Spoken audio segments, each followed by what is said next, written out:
2 பேதுருவின் புத்தகம் 1ஆம் அதிகாரம் 3ஆம் வசனத்தை வாசிக்க கேட்கலாம்.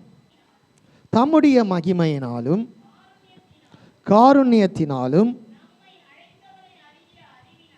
நம்மை அழைத்தவரை அறிகிற அறிவினாலே ஜீவனுக்கும் தேவ பக்திக்கு வேண்டிய யாவற்றையும் அவருடைய திவ்ய வல்லமையானது நமக்கு தந்த அருளினதும் அன்றி. போதும். இந்த வசனத்தை கொண்டு நாம் அநேக முறை தியானித்திருக்கிறோம், அவரை அறிகிற அறிவினாலே என்கிற தலைப்பில். ஆனால் இன்றைக்கு தேவனுடைய வல்லமை, தலைப்பின் பெயர் என்னதுங்க?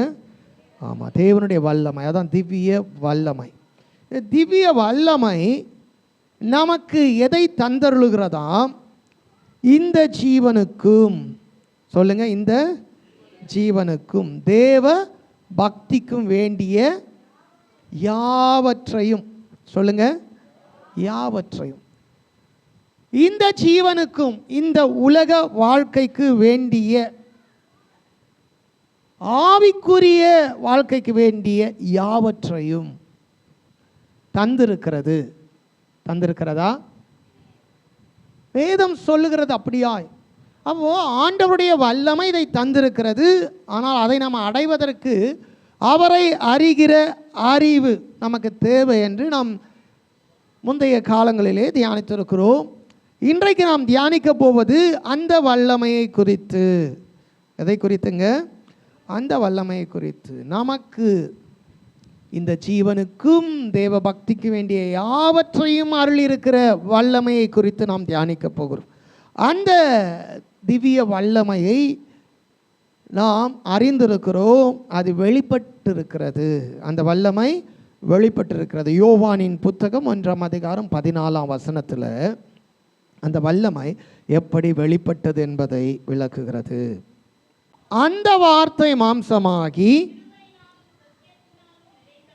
கிருபையினாலும் சத்தியத்தினாலும் நிறைந்தவராய் நமக்குள்ளே வாசம் பண்ணினார். அவருடைய மகிமையை கண்டோ.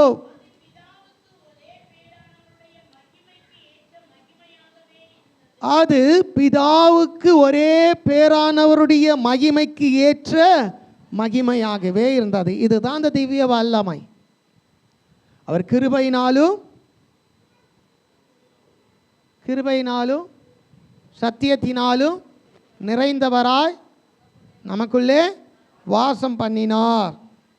அப்போ நமக்குள்ளே வாசம் பண்ணுகிற, அல்லது இந்த உலகத்திலே வந்து வாசம் பண்ணின அந்த மகிமை தான் திவ்ய வல்லமை. அந்த மகிமை தான் திவ்ய வல்லமை. அந்த வல்லமை அல்லது அந்த மகிமை நிறைந்த அந்த தேவன் இந்த ஜீவனுக்கு வேண்டிய யாவற்றையும் நமக்கு தருகிறவராக இருக்கிறார், அல்ல தந்திருக்கிறார். நாம் இன்னும் அறிந்து கொள்ள வேண்டும்னா எல்லாவற்றையும் அவர் நமக்கு தந்திருக்கிறார். அப்படி என்றால் இவ்வுலக வாழ்வு நமக்கு எவ்வளவு கடினமாக இருக்கிறது அல்லது லகுவாக இருக்கிறது, இந்த உலக வாழ்க்கையில் நம்முடைய சூழ்நிலை என்னவா இருக்கிறது, இதை தான் நாம் இன்னைக்கு கொஞ்சம் ஆழமாய் தியானிக்க போகிறோம். கர்த்தருடைய பரிசுத்த நாமம் மகிமைப்படுவதாக. இப்போ நம்முடைய வாழ்க்கையை நாம் எடுத்துக்கொள்ளுவோம். ஜீவனம் பண்ணுவது எவ்வளவு ஒரு சிரமமாக, ஒரு சவாலாக இருக்கிறதாய் நாம் உணர்கிறோம். உணர்கிறோமா இல்லையா?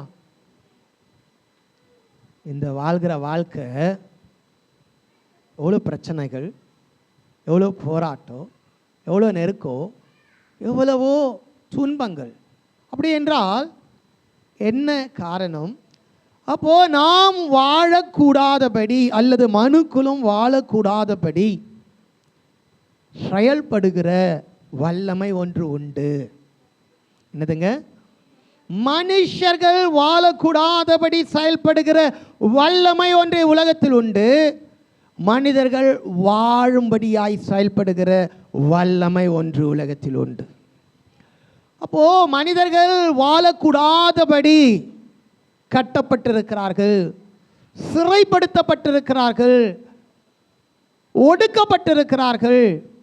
ஆனால் மனிதர்கள் வாழும்படி விடுதலை அடைகிறார்கள், கட்டவிழ்க்கப்படுகிறார்கள், அவர்களை மீட்கப்படுகிறார்கள். இப்படி பல காரியங்களை நாம் அறிந்து கொள்ள முடியும். ஒன்று, தேவன் இந்த பூமியிலே நாம் வாழ்வதற்கு எல்லாவற்றையும் அவருடைய திவ்ய வல்லமையினால் தந்திருக்கிறார் என்றால், அப்போ மனிதன் இந்த பூமியில் வாழக்கூடாதபடிக்கு ஏதோ ஒரு வல்லமையினாலே தாக்கப்படுகிறான் என்பதை நாம் அறிந்து கொள்ள வேண்டும். எத்தனை பேருக்கு விளங்குது? அப்படிப்பட்ட சூழ்நிலை தான் உலகம் இருக்கிறது. அப்போ இந்த உலகத்திலே மனிதர்கள் நாம் நினைக்கிறோம், வேலைக்கு போகிறோம், சம்பாதிக்கிறோம், ஏதோ வாழ்க்கையில் நம்முடைய குடும்பத்தை ஓட்டுகிறோம் என்று. ஆனால் அதற்குள்ளே போய் பார்க்கும் பொழுது ஒவ்வொருவருக்கும் தனிப்பட்ட பிரச்சனைகள் இருக்கிறது. ஒவ்வொருத்தரும் ஒவ்வொரு இடத்துல சிறைப்பட்டு இருக்கிறார்கள். ஒவ்வொருத்தரும் ஒவ்வொரு இடத்திலே கட்டப்பட்டு இருக்கிறார்கள். ஒவ்வொருடைய வாழ்க்கையிலும் ஏன் வாழ்கிறேன், வாழ முடியலைன்னு சொல்லுகிறார்கள். ஜீவனம் பண்ண முடியவில்லை, குடும்பத்தை நடத்த முடியவில்லை, இந்த பூமியிலே நான் வாழ்வதற்கு விருப்பமில்லை என்று சொல்லத்தக்கதாய் மக்கள் நெருக்கப்பட்டிருக்கிறார்கள். இருக்கிறார்களா இல்லையா? நாம் அப்படி இருக்கிறோமா இல்லையா?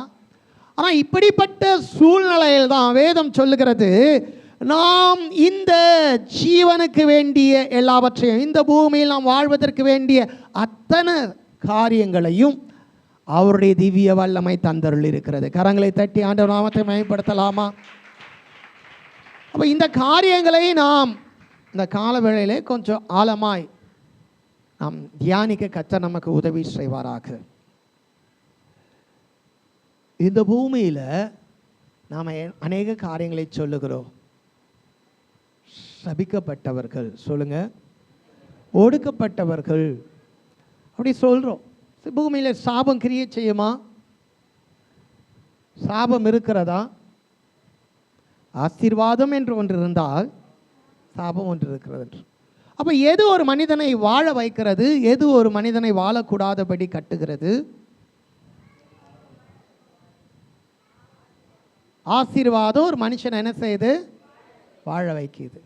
அப்போ அவன் வாழாதபடி ஒரு வல்லமை அவன் பின்தொடர்கிறது. அது பேர் என்னது? சாபம். சரி, இப்போ நாம் சாபத்துக்குரியவர்களாய் ஆசீர்வாதத்துக்குரியவர்களாய்? எத்தனை பேர் சொல்கிறோம் நாம் ஆசீர்வாதத்துக்குரியவர்கள்? எதன் அடிப்படையில் சொல்கிறீங்க? எதன் அடிப்படையில் சொல்லுகிறோம்?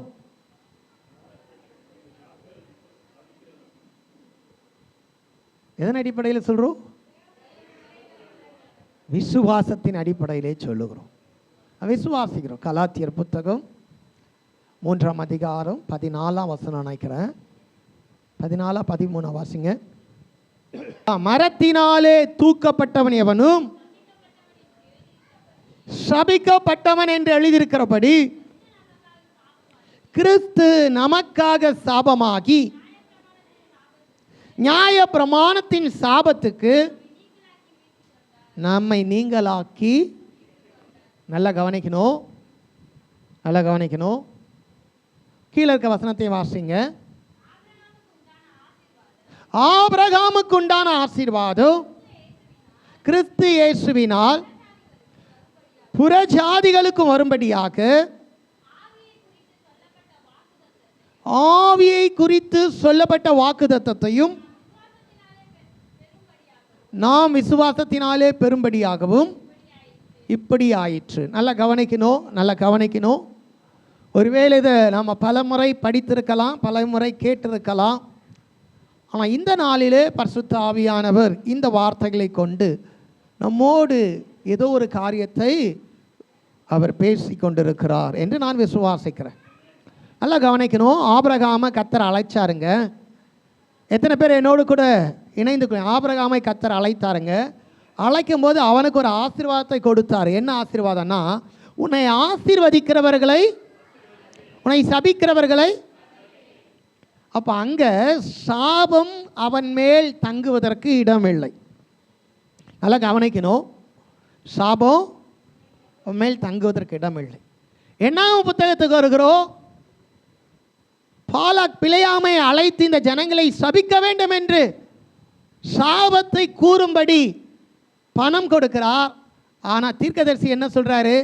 அவர்கள் ஆசீர்வதிக்கப்பட்டவர்களே என்று சபிக்கப்பட்ட அவங்க மேலே கூறுற சாபம் என்ன ஆகுமா?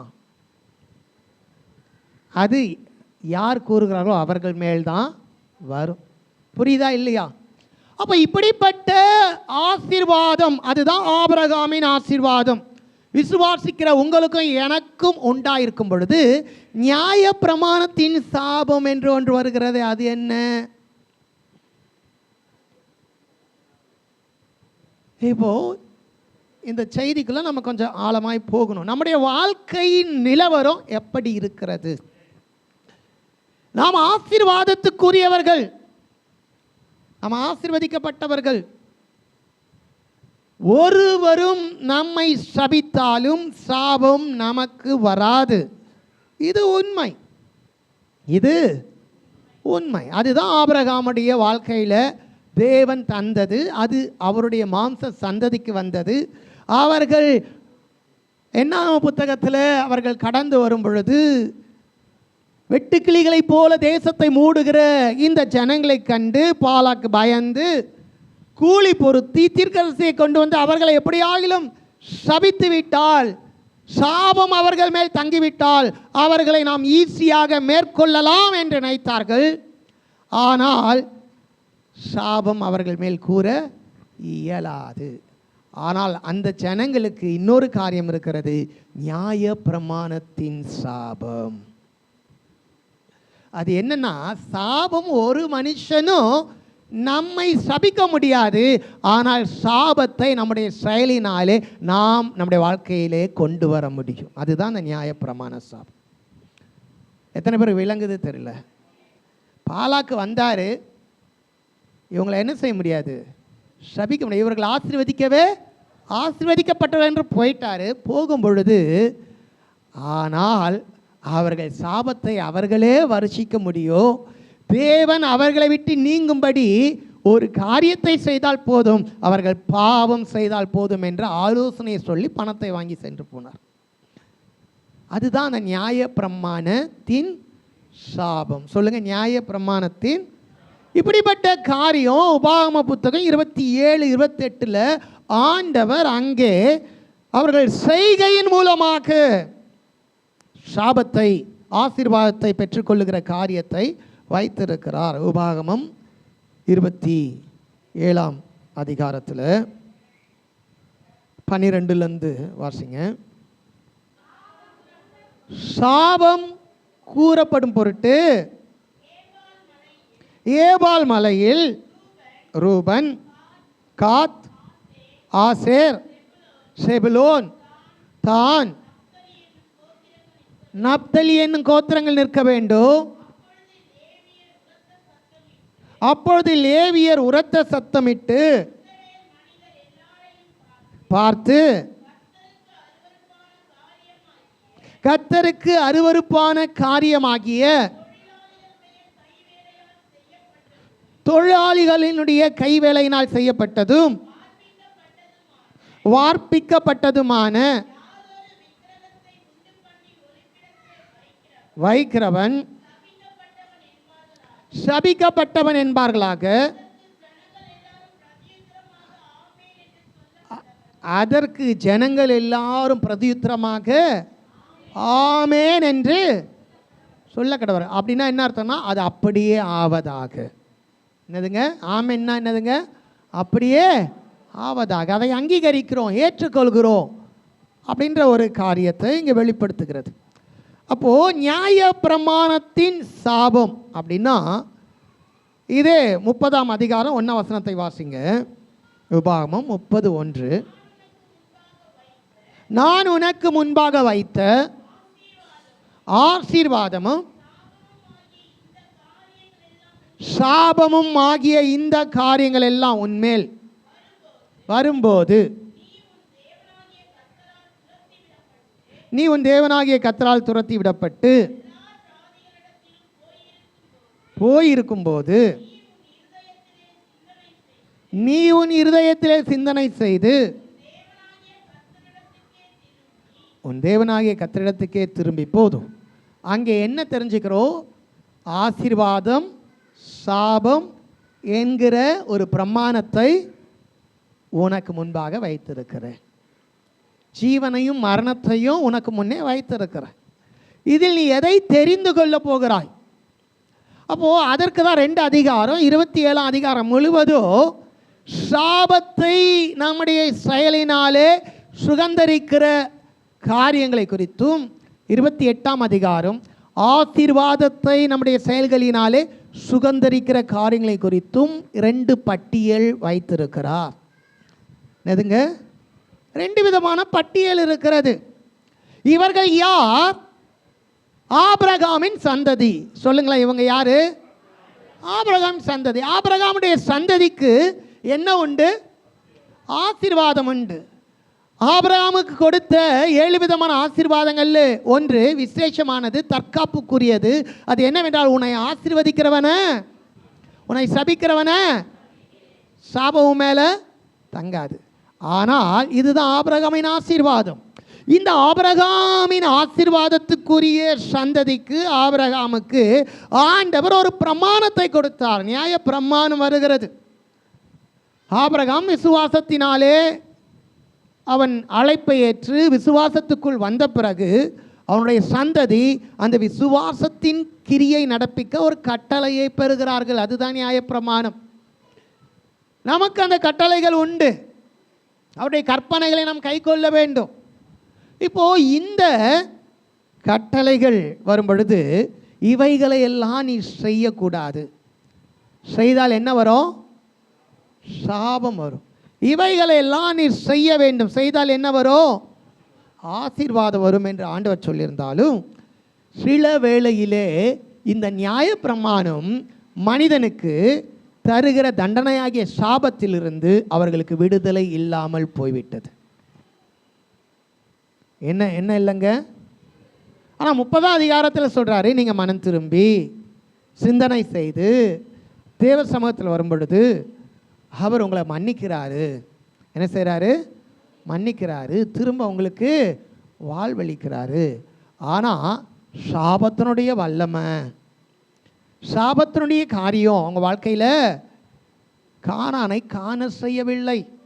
முதல் தலைமுறை மோசையின் மூலமாக எகிப்திலிருந்து விடுதலையாய் வந்தவர்கள், அவர்கள் செய்த அந்த நம்ம வாசித்தமே அந்த முதல் பாவம், கன்றுக்குட்டியை உருவாக்கி அதை வனாந்திரத்தில் வணங்கின முதல் பாவத்தினாலே 40 வருடம் அவர்கள் வனாந்திரத்தில் சுற்றினார்கள். ஆகாரத்துக்கு குறைவில்லை. என்ன இல்லைங்க? அவருக்கு அனுதினமாக என்ன தந்தார்?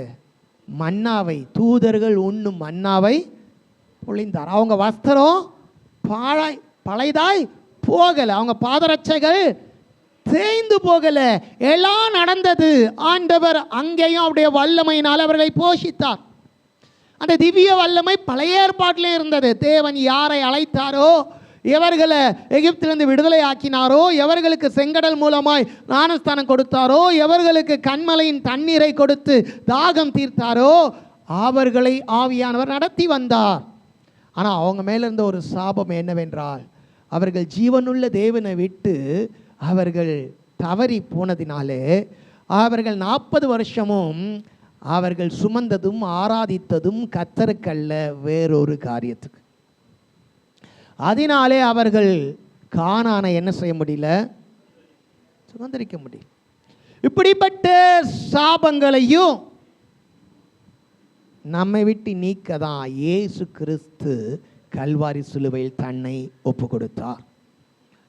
இப்போ நியாயப்பிரமாணத்தின் சாபத்துக்கு நம்மை நீங்களாக்கி, நம்ம நினச்சிட்டு இருக்கிறோம் சிலை வழிபாடு மாத்திரம்தான் விக்கிரக ஆராதனை. இல்லைங்க, பொருளாசை அதுக்கு மேலானது. அனுதினமும் நம்ம கையில் இருக்கிறது பார்த்தீங்களா, செல்ஃபோன், அது தேவனை விட்டு வேற எதையோ பார்க்க செய்கிறது. நம்முடைய நேரத்தை திருடுகிறது. நம்முடைய முக்கியத்துவத்தை, நம்மளுடைய முதன்மையான காரியங்களை வேறு எதற்கெல்லாம் தருமோ அதெல்லாமே விக்கிரக ஆராதனை வேதம் சொல்லுது. அப்போ இப்படிப்பட்ட சாபங்கள் ஒரு மனிதனை நித்திய ஜீவனிலிருந்து எடுத்து போடும். இங்கேயும் ஆண்டவர் போஷிப்பார், இங்கேயும் ஆண்டவர் என்ன செய்வார்? தேவைகளை சந்திப்பார். இங்கேயும் மேக ஸ்தம்பம் இருக்கு, இங்கேயும் அக்னி ஸ்தம்பம் இருக்கிறது, இங்கேயும் ஜீவ தண்ணீர் இருக்கிறது, இங்கேயும் தாகம் தீர்க்க வருகிற காரியங்கள் உண்டு. ஆனால் இங்கே ஒரு வாய்ப்பு இருக்கிறது. இங்கே ஒரு வாய்ப்பு இருக்கிறது. மனம் திரும்பி தேவ சமூகத்தில் அங்கே 30ஆம் அதிகாரத்தில் வாசித்தது போல மெய்யாய் மனம் திரும்பும் பொழுது, சிலர்லாம் சில பிரச்சனை வரும்பொழுது உண்மையாய் மனம் திரும்புவார்கள். அதற்கப்புறமா என்ன செய்வாங்கன்னா, ஆண்டவரை தேடாமையே போய்விடுவார்கள். என்ன செய்வாங்க? தேடாமையே போயிடுவாங்க. ஆமாங்க, அப்படிப்பட்ட ஒரு காரியம் நம்முடைய வாழ்க்கையில் வேண்டாம். அப்படிப்பட்ட ஒரு காரியம் நம்முடைய வாழ்க்கையில் வேண்டாம்.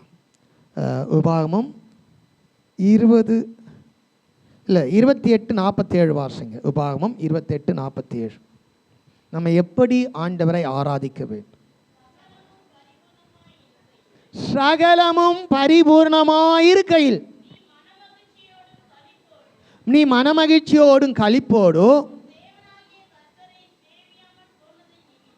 அங்கே என்ன சொல்லுது? சேவியாமல். அப்போனா என்ன தெரிஞ்சுக்கணும்? நான் கர்த்தரை குறைவுபட்ட பொழுது, துக்கம் அடையும் பொழுது, தோல்வி வரும் பொழுது, நெருக்கம் வரும்போது நான் கர்த்தரை தேடுகிறேன். இது உண்மை தானே? வியாதி வரும்போது, பிரச்சனை வரும் பொழுது, தேவை இருக்கும் பொழுது, நெருக்கம் இருக்கும்போது யாரை தேடுறேன்? மனம் திரும்புகிறேன், சிந்தனை செய்கிறேன், ஒப்பு கொடுக்குறேன், எல்லாம் செய்கிறேன். ஆண்டவர் இறங்கி ஆசீர்வதிக்கிறார், சூழ்நிலையை மாற்றுகிறார். அப்படி படுத்திருந்த நாம கொஞ்சம் அப்படி எழும்பி நிற்கிறோம், குனிந்திருந்த நாம கொஞ்சம் நிமிர்றோம். அந்த நேரத்தில் என்ன செஞ்சிடறோம்? நாம் மனம் பொருந்தினது, மனம் திரும்பினது, சிந்தனை செய்தது, தேவனிடமாய் வந்தது எல்லாமே மறந்து அவரை சேவிக்காமல் போய்விடுகிறோம். இது ஒரு விக்கிரக ஆராதனை. ஏன்னா அவரை சேவிக்கலாம் வேற ஏதோ ஒன்று நாம் தொழுது கொள்வதற்கு நமக்கு தேவனை விட மேன்மையாக ஒன்று நமக்கு முன்பாக இருக்கிறது. எத்தனை பேருக்கு புரியுது? இந்த 40 வருஷம் வனாந்தரத்தில் சுற்றினார்களே, சாபத்தை சுமந்தார்களே, அவர்கள் கானானை காண முடியவில்லையே. அது என்ன அப்படின்னா, அதுதான் பாவம். பழைய ஏற்பாட்டில் பாவத்தை காண்பிக்கக்கூடியதும், பாவத்துக்கான நிவர்த்தியை வரிசிக்கக்கூடிய கிறிஸ்துவின் பஸ்காவை காண்பிக்கக்கூடியதும் நிழலாட்டதுமான காரியங்கள் வெளிப்பட்டது. அதனாலே நியாயப்பிரமாணத்தினுடைய சாபமோ, நியாயப்பிரமாணம் ஒரு மனிதனுக்கு வெளிப்படுத்துகிற பாவமோ நீங்கவில்லை. என்ன செய்யலங்க? ஆனால் அந்த பாவத்தை நீக்கக்கூடிய ஒரு திவ்ய வல்லமை நமக்குள்ளே வாசம் செய்த, மனுக்குலத்திலே வாசம் செய்த வார்த்தையாக இருந்தவர், சத்தியத்தினாலும் கிருபையினாலும் நிறைந்தவராய் அவர் சாட்சி சொல்கிறாங்க, எங்களுக்குள்ளே வாசம் பண்ணினார், அவருடைய மகிமையை கண்டோம், பிதாவானவருடைய ஒரே பேரானவருக்கு ஏற்ற மகிமையாக இருந்தது என்று எழுதியிருக்கிறதே. அந்த இயேசு கிறிஸ்துவினாலே அந்த பாவம் நீங்க முடியும்.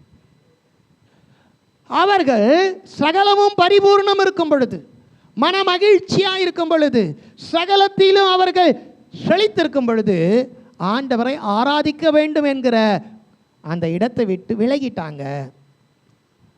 அதனாலே அவங்க தேவைகள் சந்திக்கப்படலை. அப்படின்னா என்ன அர்த்தம்? இவங்களுக்கு சகலமும் பரிபூர்ணமாய் கிடைக்க, மனமகிழ்ச்சியாக இருக்க, இவங்களுடைய காரியங்களை வாய்க்க ஒரு திவ்ய வல்லமை அவர்கள் மேல் கிரியேட் செய்தது. இதை எத்தனை பேர் நம்ம நம்புகிறோம்? இல்லை, எங்கள் உழைப்பு, எங்கள் திறமை, எங்களுடைய பேலன், எங்களுடைய செல்வாக்கு, எங்கள் முந்தியோர் சேர்த்து வைத்த அந்த பொக்கிஷங்கள் இல்லை, எல்லாமே குறைவுபட்டு போக காரணம் ஒரு வல்லமை அவர்களுடைய வாழ்க்கைக்கு விரோதமாய் போராடுகிறது. இன்னொரு வல்லமை அவர்களுடைய தேவைகளை எல்லாம் நிறைவாக்கும்படி செயல்படுகிறது. 2 வல்லமையும் அவர்கள் பார்க்குறாங்க. சாபத்தையும் பார்க்குறாங்க, ஆசீர்வாதத்தையும் பார்க்குறாங்க. சாபத்துக்குள்ளே வேதனையாக இருக்கும் பொழுது ஆசீர்வாதத்தை தேடுகிறார்கள், மனம் திரும்புகிறார்கள், சிந்தனை செய்கிறார்கள், கர்த்தரிடத்தில் வருகிறார்கள், சீர்பொருந்துகிறார்கள். ஆண்டவர் அவர்களை நிமிர பண்ணும் பொழுது, தேவைகளை சந்திக்கும் பொழுது, வாழ வைக்கும் பொழுது, அந்த சாபம் இவர்களுக்கு அதை சேவிக்கக்கூடிய காரியமாய் அந்த பாவத்தில் விழுந்து போகிறார்கள். அது நமக்கு வேண்டாம். சொல்லுங்களேன், நாம் எப்படி ஆராதிக்கணும், ஆண்டவர் எப்படி சேவிக்கணும்? இப்போ அந்த 47 வாசிக்கிறோம். நாம் ஆராதிக்க வேண்டிய விதத்தில் வாசிங்க 47. சொல்லுங்களேன். சகலமும் எனக்கு பரிபூர்ணமாக இருக்கையில் நான் மனமகிழ்ச்சியோடும் களிப்போடு என் தேவனாகிய கர்த்தரை நான் சேவிப்பேன் என்று எத்தனை பேர் சொல்ற? அதுதாங்க ஆராதனை. அதுதான் தேவனை மறந்து போகாத காரியம். நமக்கு சகல பரிபூர்ணமும் மனமகிழ்ச்சியும் தருகிறவர் அவருடைய வல்லமை. அந்த வல்லமை நம்முடைய தேவைகளை சந்திக்கும் பொழுது, நம்முடைய பிரச்சனைகளை மாற்றும் பொழுது, நம்முடைய வாழ்க்கையில் நம்மை சரி செய்யும் பொழுது அதிகமாய் அவரை சேவிக்க வேண்டும், அவரை தொழுது கொள்ள வேண்டும், அவரை ஆராதிக்க வேண்டும். வருத்தம், பிரச்சனை, போராட்டம்னா சிலர் சபைக்குள்ளே பார்க்கலாம். எல்லாமே ரம்மியமாக மாறிச்சுன்னா சபைக்குள்ளே சிலர் என்ன செய்ய முடியாது. அந்த லிஸ்ட்டில் நான் இல்லை அப்படின்னு சொல்லுங்க. அந்த லிஸ்ட்டில் நம்ம இருக்க கூடாது. இப்போது எல்லார் கையிலையும் நோட்டு இருக்குது, பென் இருக்குது. எந்த லிஸ்ட்டில் நாம் இருக்கிறோன்றத நீங்களே எழுதி, யாரையும் நாம் நியாயம் தீர்க்கலை. ஆனால் அந்த நியாயப்பிரமாணத்தின் சாபம் என்பது மனிதனுடைய ஆத்மாவை கொள்ளுகிற பாவம். அதிலிருந்து விடுதலை பெற முடியாமல் இருந்தது. புதிய ஏற்பாட்டில் இந்த திவ்ய வல்லமை நம்மை அந்த சாபத்தை மாற்றி நித்திய ஜீவன் என்கிற ஆசீர்வாதத்தை நமக்கு தருகிறது. இதான் நம்ம இன்னைக்கு தியானிக்கணும். ஆனால் நேரமே இன்னும் ஒரு வசனத்துக்குள்ளே நம்ம போல பாருங்க. நாம் என்ன தெரிந்து கொண்டோம்? திவ்ய வல்லமை. சொல்லுங்க, திவ்ய வல்லமை இந்த ஜீவனுக்கும் தேவ பக்திக்கும் வேண்டிய யாவற்றையும் தந்தருள் இருக்கிறது, எனக்கு கொடுத்திருக்கிறது, எனக்கு அது வைக்கப்பட்டிருக்கிறது, அதை நான் சுகந்தரித்திருக்கிறேன். இப்போ நீ ஆசீர்வதிக்கப்பட்டவர்கள். ஆனால் இந்த ஆசீர்வாதத்தை வேற யாராலையும் என்ன செய்ய முடியாது, சாபமா முடியாது. ஆனால் அதை அழித்து போட வல்லமையுள்ள நபர் நாம தான். அதை கொலாப்ஸ் பண்ணுறதுக்குரிய ஆளு நாம தான். அந்த ஆசீர்வாதம் எப்படியெல்லாம் நம்முடைய வாழ்க்கையில் செயல்படுகிறதா? கொலேசியர் புத்தகம் 1 கொலேசியர் 2:9 வாசிங்க. தேவத்துவத்தின் பரிபூர்ணம் எல்லாம் சரீர பிரகாரமாக அவருக்குள் வாசமாக இருக்கிறது, மேலும் சகல தேவத்துவத்தின் பரிபூர்ணம் எல்லாம் அவருக்குள் சரீர பிரகாரமாக அவருக்குள் வாசமாயிருக்கிறது. அவரில் நாம் பரிபூர்ணம் அடைந்திருக்கிறோம். அவரில் நாம் பரிபூர்ணம் உள்ளவர்களாக இருக்கிறோம். அப்படியானால் சரீர பிரகாரமாக, அதுதான் அந்த திவ்ய வல்லமை. ஆமாம், 2 பேதுருல வாசிச்சோமே, இந்த ஜீவனுக்கும் தேவ பக்திக்கு வேண்டிய எல்லாவற்றையும் அவருடைய திவ்ய வல்லமை தந்தருள் இருக்கிறது. அந்த திவ்ய வல்லமை எப்படி வெளிப்பட்டதா? அது வார்த்தையாக இருந்தது, அது மாம்சமானது, அது கிருபையினாலும் சத்தியத்தினாலும் நிறைந்தவராய் நமக்குள்ளே வாசம் பண்ணினார். அவருடைய மகிமையை கண்டு அது பிதாவாகிய தேவனுடைய ஒரே பேரானவருடைய மகிமைக்கு ஏற்ற மகிமையாயிருந்தது. அந்த மகிமை சரீர பிரகாரமாய் தேவனுடைய சகல பரிபூர்ணத்தையும் கொண்டு வந்திருக்கிறது. அந்த சரீரத்தில் நீங்களும் நானும் இணைக்கப்பட்டிருந்தால் அந்த சகல பரிபூர்ணத்தினாலும் நாம் பரிபூர்ணம் அடைகிறவர்களாக இருக்கிறோம். அப்போ சரீரத்துக்குள்ளே இருக்கிறோமா, சரீரத்துக்கு வெளியே இருக்கிறோமா? அந்த சரீரம் நம் கண்களால் காணக்கூடாத உலகமயமான தேவன் கட்டுகிற ஆவிக்குரிய சரீரமாகிய சபை. அது சபைக்குள்ளே நாம் இருந்தால் வேதம் சொல்கிறது நம்முடைய குறைவுகள் எல்லாம் நிறைவாக்கக்கூடிய அவர் நமக்கு தலையாய் இருக்கிறார். எபேசியர் புத்தகம் 1 அதிகாரம் 23 வசனத்தை நாம் வாசிக்கலாம். எபேசியர் எல்லாவற்றையும் எல்லாவற்றாலும் நிரப்புகிறவருடைய நிறைவான சரீரமாகிய சபைக்கு அவரை எல்லாவற்றுக்கும் மேலான தலையாக தந்தருளினார். அவரை எப்படி தந்திருக்கிறாரு? மேலான தலை, எல்லாவற்றையும் எல்லாவற்றாலும் நிரப்புகிற சரீரமாகிய சபைக்கு. அப்ப தேவத்துவத்தின் பரிபூர்ணம் எல்லாம் சரீர பிரகாரமாக. அப்ப இது கிறிஸ்து இயேசுவுக்குள் இருக்கிற ஐக்கியத்தை குறிக்கிறது. இந்த ஜீவனுக்கு, இந்த ஜீவன்ல தான், இந்த உலகத்தில் தான் நாம் மாம்சத்திலே சரீரத்திலே வாழ்கிறோம். வேறொரு உலகத்துக்கு போகும்போது அது எந்த உலகமாக இருந்தாலும் சரீரத்திலே வாழ போகிறது இல்லை. இந்த பூமியில் வாழ்வதற்கு மாத்திரமே சரீரம் மிகவும் அவசியமாக இருக்கிறது. ஏனென்றால் இந்த பூமி அப்படி படைக்கப்பட்டிருக்கிறது. சரீரம் இல்லாத ஒரு ஆவியோ, சரீரம் இல்லாத வேறொரு சூழலோ இந்த பூமியிலே வாழ முடியாது. ஏனென்றால் அதற்கு சாத்தியமாக இந்த பூமி உண்டாக்கப்படவில்லை. அதனால தான் நாம் வாசிக்கிறோம் பழைய ஏற்பாட்டில் தேவ தூதர்கள் பூமியில் வந்து ஒரு காரியங்களை செய்ய வேண்டுமென்றாலும் அவர்கள் மனித சாயலில், மனித ரூபத்தில் வருகிறார்கள். பரலோகத்தில் இருக்கிற நம்முடைய ஆண்டவர் இந்த பூமியில் ஒரு பாவ மன்னிப்பை உண்டாக்கி மனுஷனுக்கு ரட்சிப்பை வெளிப்படுத்த வேண்டும் என்று பெரிதான திட்டம் எடுத்த பொழுது அவரும் சரீரத்திலே இந்த பூமியில் வெளிப்பட வேண்டியவராயிருந்தார். அதனால தான் இயேசு கிறிஸ்து ஒரு இடத்தில் சொல்லுகிறார், அசுத்த ஆவி ஒரு மனுஷனை விட்டு புறப்பட்ட பிறகு அது அலைந்து திரிந்து வனாந்தரங்களை சுற்றி தான் இளைப்பாறுவதற்கு இடமில்லாதனாலே தான் விட்டு வந்த வீட்டுக்குள் போக வழி இருக்கிறதா என்று திரும்ப வந்து பார்க்கிறதா. அப்படின்னா என்ன? எந்த ஆவிக்கோ எந்த தேவ தூதனுக்கோ இந்த பூமியில் ஆவியின் தன்மையில் வாழ்வதற்கு ஏற்றது இந்த பூமி அல்ல, இந்த உலகம் அல்ல. இந்த பூமியில் வாழ்வதற்கு நமக்குள்ள ஆவி இருக்குது, நமக்குள்ள ஆத்மா இருக்கிறது, நாம் ஆவிக்குரிய மனிதர்கள் தான். ஆனால் இந்த பூமியிலே வாழ்வதற்கு சரீரம் தேவையாக இருக்கிறது.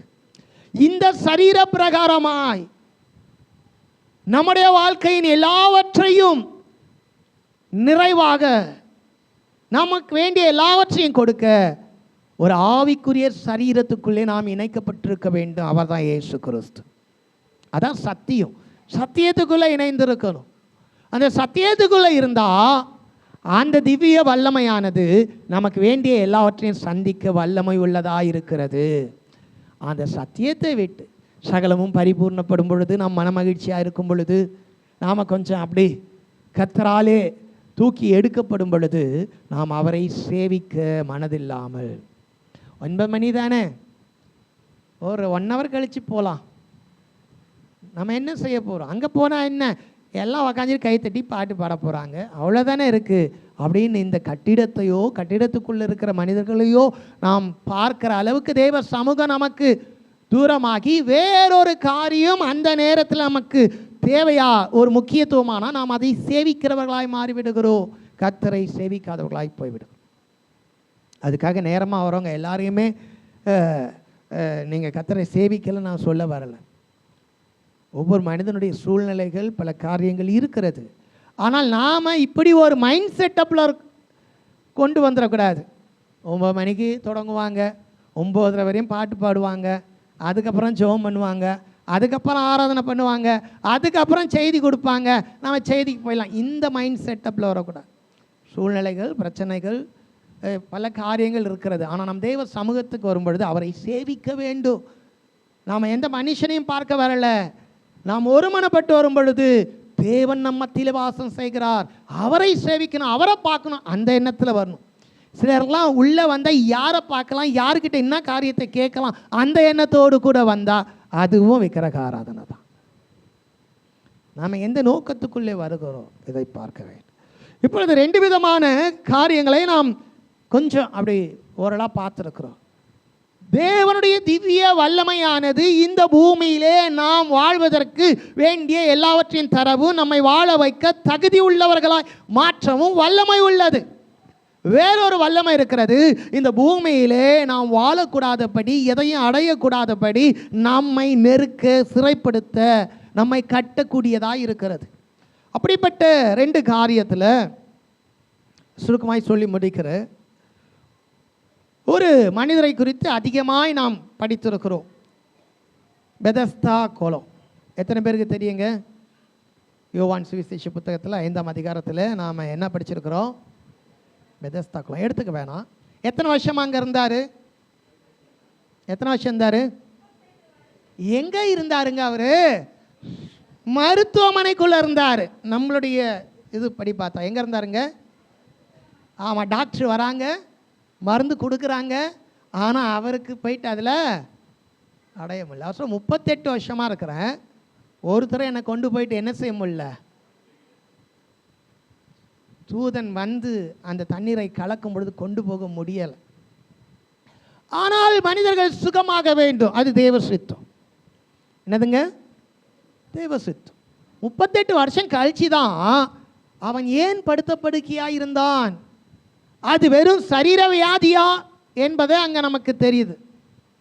அவன் ஏன் இவ்வளவு காலம் படுத்த படுக்கையாக இருந்தான்? அதுக்கு காரணம் என்ன? 7ஆம் அதிகாரத்தில் படிக்கிறோம். யோவான் 7ஆம் அதிகாரத்தில் இயேசு அவன் சுகமுள்ளவனாக இருந்து தேவாலயத்தில் அவனை கண்டு, இதிலும் கேடானவைகள் ஒன்றும் நேராதபடி இனி பாவம் செய்யாத. அதுதாங்க அந்த சாபம். அதுதான் அந்த 40 வருஷம் சுற்றி வந்த ஜனங்களுடைய சூழ்நிலை. பெதஸ்தா குளம் இருக்கிறது, தேவதூதன் இருக்கிறார், மருத்துவமனையிலே அநேக படுக்கைகள் இருக்கிறது. அங்கே எப்பொழுதும் ஒரு முறை மருந்து கிடைக்கிறது, அநேகர் சுகமடைகிறார்கள். இவர் அந்த குளத்துக்குள் போக முடியவில்லை, அவரை கொண்டு போக அங்கே உதவி செய்ய யாரும் இல்லை. காரணம் என்னவென்றால் அந்த தூதனோ அந்த குளமோ அவன் பாவத்தை நீக்கி ரட்சிக்காது. எத்தனை பேருக்கு புரியுது? இதுதான் சிறையிருப்பு. என்னதுங்க? சிறையிருப்பு. ஏசாயின் புத்தகம் 61ஆம் அதிகாரத்தில் இந்த சிறையிருப்பை குறித்து விடுதலையை ஆண்டவர் அங்கே சொல்லியிருக்கிறார். ஏசாயா 61ஆம் அதிகாரத்தில் 1ஆம் வசனத்திலிருந்து வாசித்தால் இருக்கிறது. அதை தான் இயேசு புதிய ஏற்பாட்டில் டிக்ளேர் பண்ணுறார். லூக்கா 4:18, கர்த்தருடைய ஆவியானவர் என் மேல் இருக்கிறார், தரித்திரருக்கு சுவிசேஷத்தை பிரசங்கிக்கும்படி என்னை அபிஷேகம் பண்ணினார்,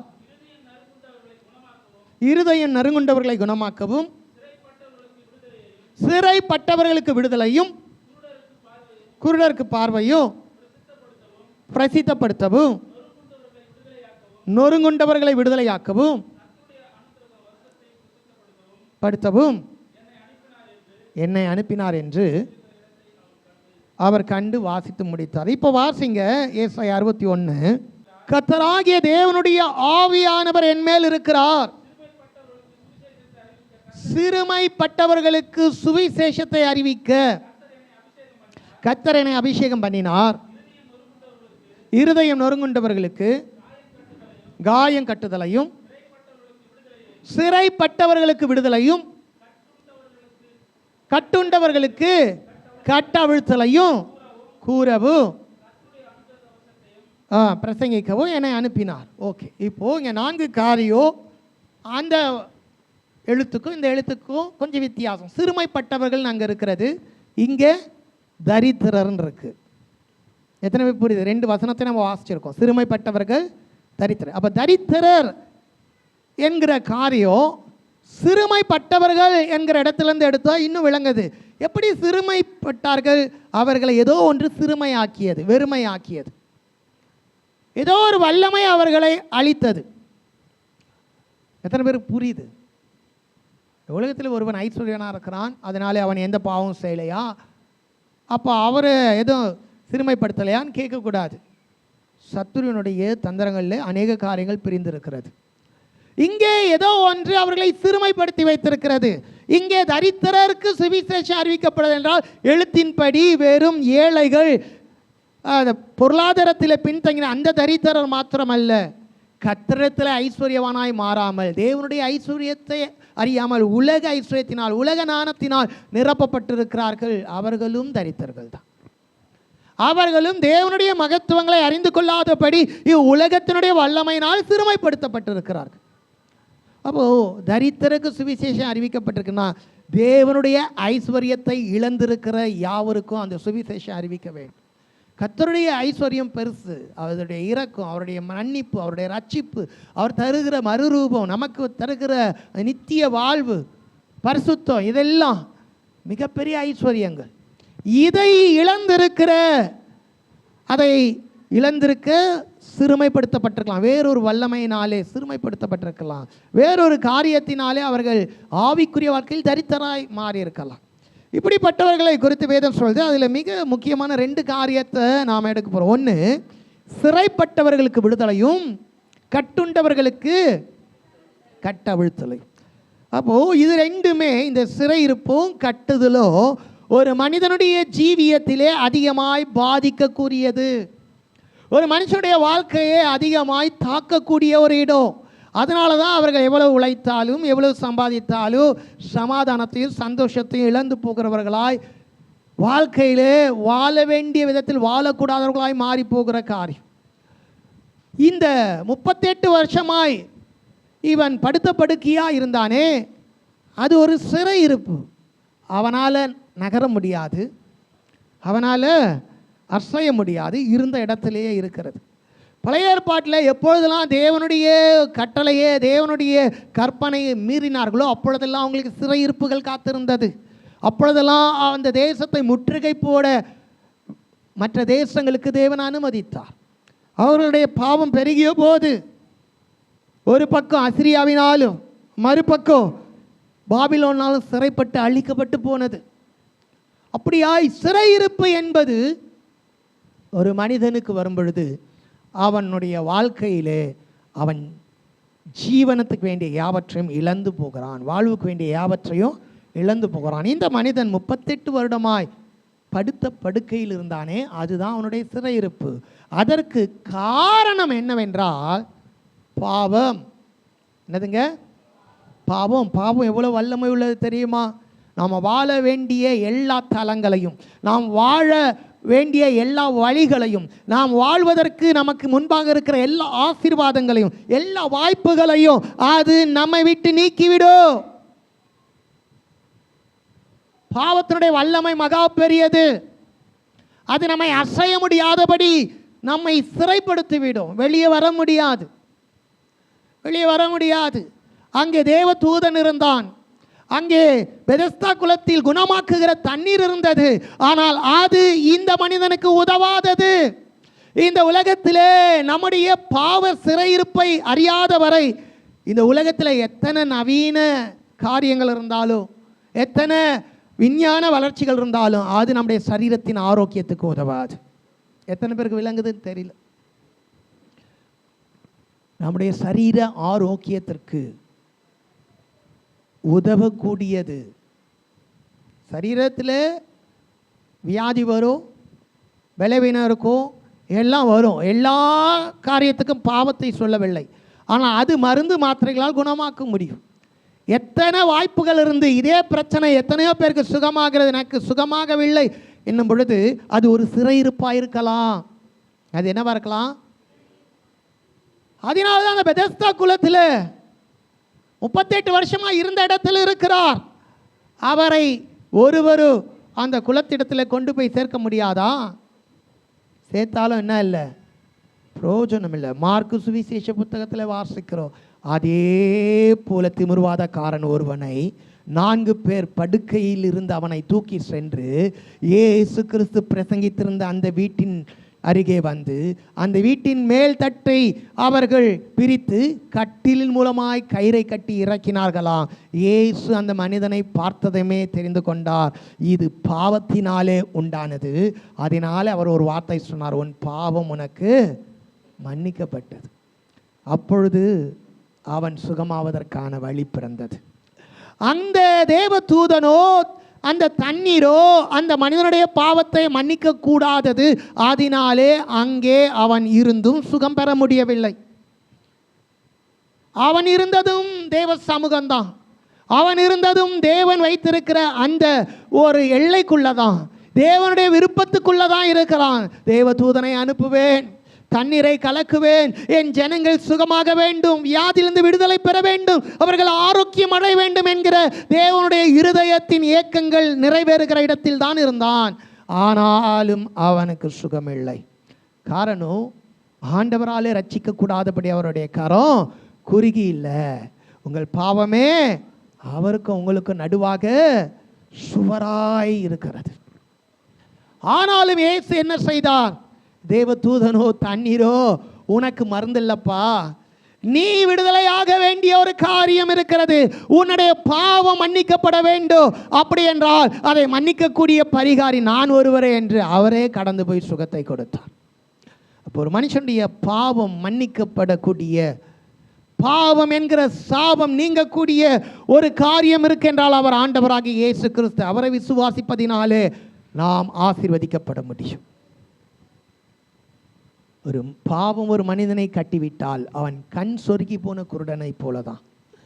என்னதான் முட்டி மோதினாலும், நம்முடைய வாழ்க்கையில் என்னதான் நாம் முயற்சி எடுத்தாலும், இந்த பூமியில் ஜீவனம் பண்ணுவதற்கான தேவனுடைய வழியை, அவருடைய வல்லமையை இழந்து போனவனாய் இருக்கிறோம்.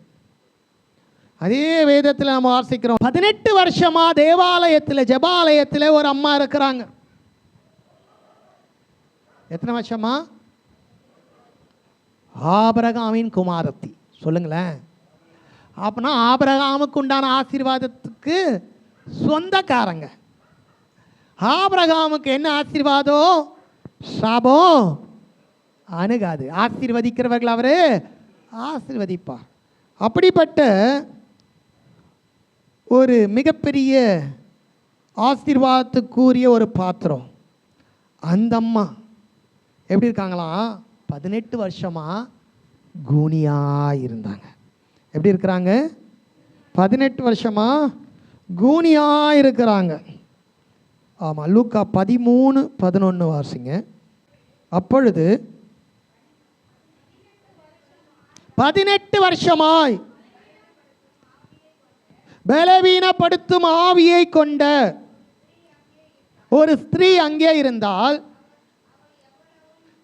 அவள் எவ்வளவு நிமிரக்கூடாத கூனியா இருந்தால், இயேசு அவளை கண்டு தம்மிடத்தில் அழைத்து, ஸ்திரீயே,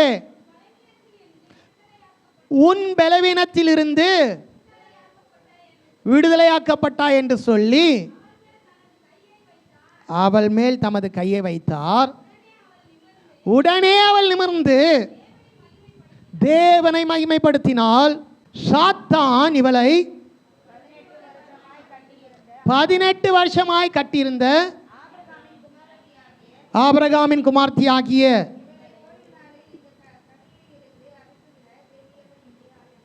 ஆபிரகாமின் குமார்த்தியாக இவளை இந்த ஓய்வு நாளில் இந்த கட்டிலிருந்து அவிழ்த்து விடுவது வேண்டியதல்லவா? அப்போ நாம் இந்த பூமியிலே வாழக்கூடிய எல்லா நன்மை, அவர்கள் எப்படி வாழ வேண்டியவங்க? நிமிர்ந்து. சொல்லுங்க.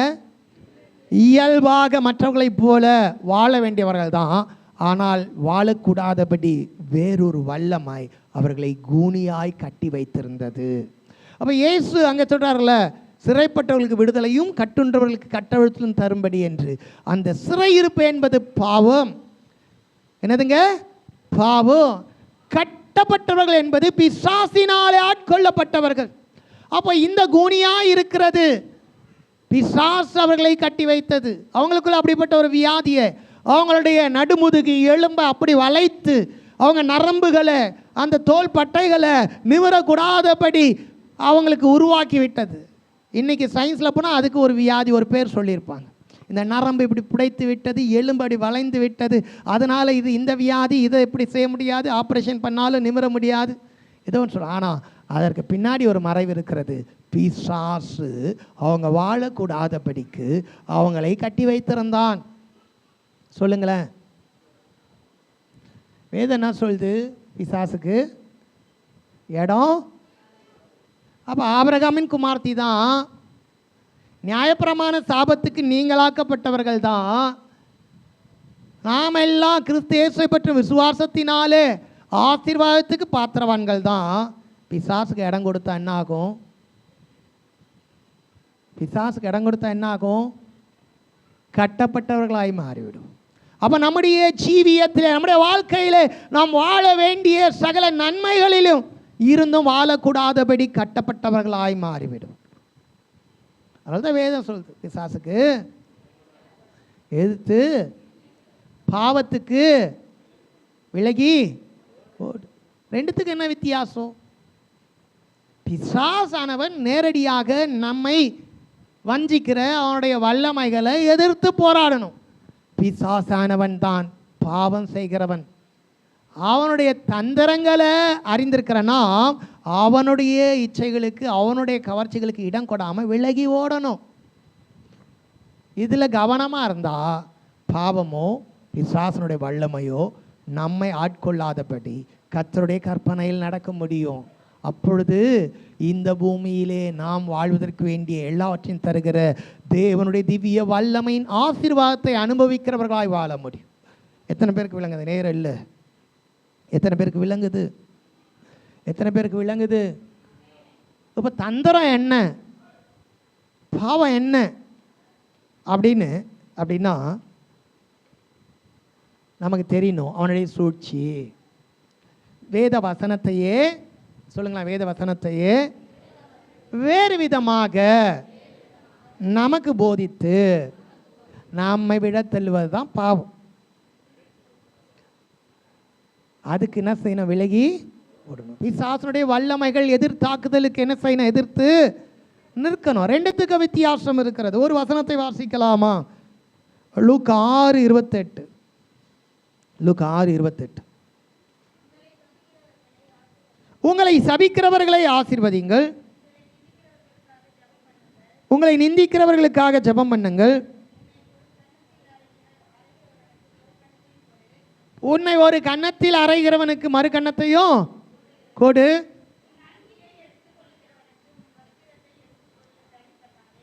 தடை பண்ணாதே, அப்புறம் கொடு. ஓகே, போதும். அப்புறம் உன் சத்துரு பசித்தால் அவனுக்கு ஆகாரம் கொடு. இதெல்லாம் சேர்த்தனால் என்ன செய்கிறோமா? அவனுடைய தலையின் மீது ஆக்கனை தீர்ப்ப. இப்போ வசனம் நமக்கு சொல்லிடுச்சு. இப்போது நம்முடைய இருதயம் நல்லா கவனிக்கணும். நம்முடைய இருதயம் நோக்கெல்லாம் என்ன தெரியுமா? எப்படியாச்சும் அவன் தலை மேலே என்ன வரணும்?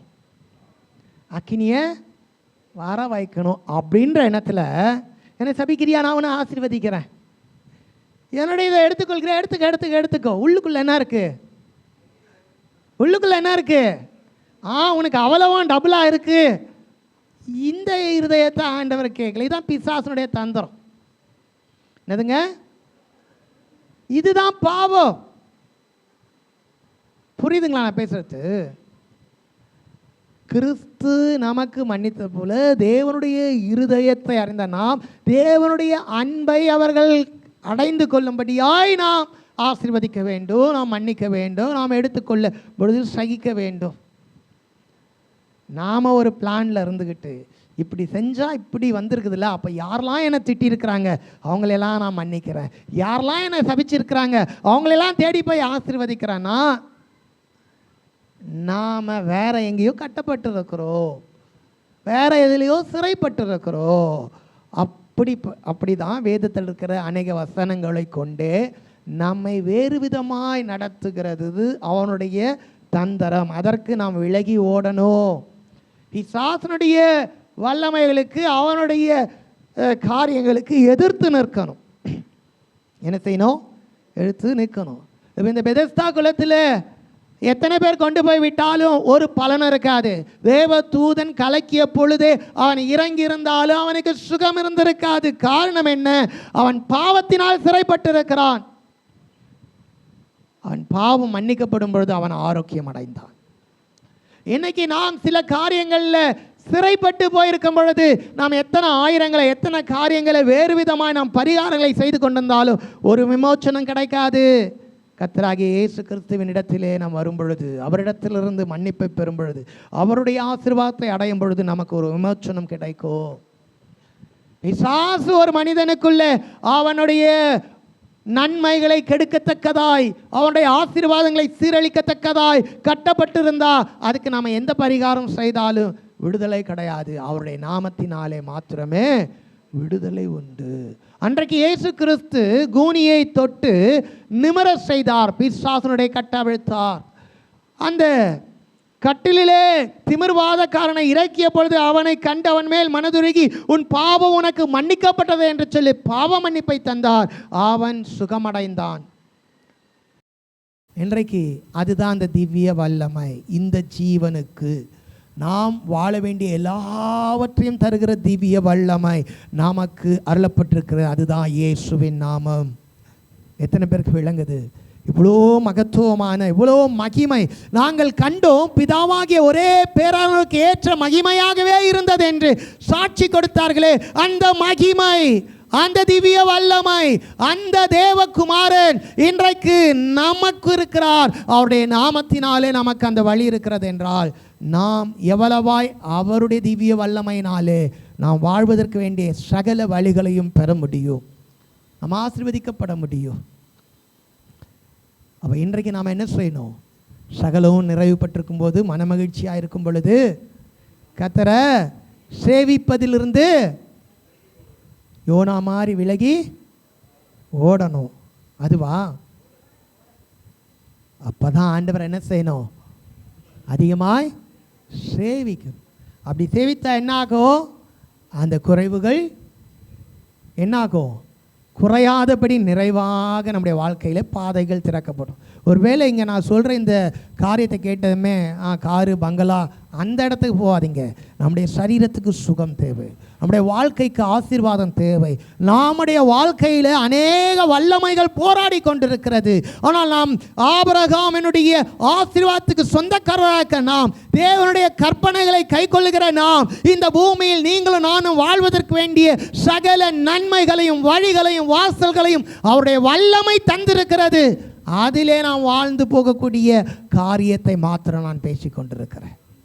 அவ்வளோ வல்லமை இருந்தோம் நாம் இன்னைக்கு கட்டப்பட்டவர்களாய், சிறைப்பட்டவர்களாய், வாழ தகுதியற்றவர்களாய், ஆத்மாவிலே சமாதானமற்றவர்களாய், வாழ்க்கையின் மீது ஒரு விருப்பமற்றவர்களாய், நான் ஏன் வாழ வேண்டும், என் எதிர்காலம் என்னவென்று யோசிக்கிறவர்களாய் காணப்படுகிறோமே. அப்படி என்றால் தேவனுடைய திவ்ய வல்லமை அல்ல, வேறொரு வல்லமையில் அகப்பட்டிருக்கிறோம் என்பதை விளங்கச் செய்யும்படியாய் நான் பேசிக்கொண்டிருக்கிறேன்.